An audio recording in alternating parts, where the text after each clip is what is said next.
Mabuhay! Ako si Emir at tayo'y muling magbalik tanaw sa nakaraan. Parte ang video na ito ng aking mahabang bitinserye tungkol sa anti-terror law. Para panoorin ang buong video, pindutin ang link na nasa end screen o nasa description. Disclaimer lang po ha, babala. Para lang po magbigay impormasyon ang video na ito. Hindi po payong legal. Salamat po. Okay po. Kayo po ulit.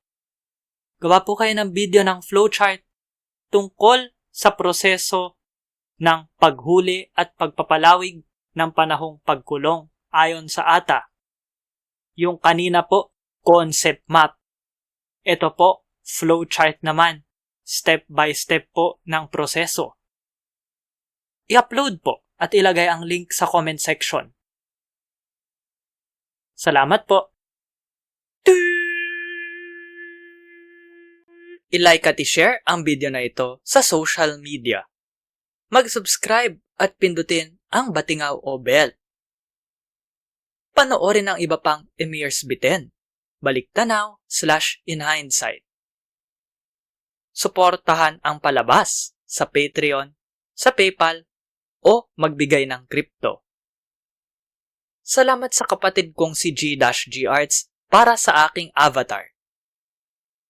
Tignan at suportahan ang kanyang mga gawa sa mga link sa description. Para po panoorin ang buong seryeng ito, pindutin ang link na lalabas sa end screen. Dapat ngayon na.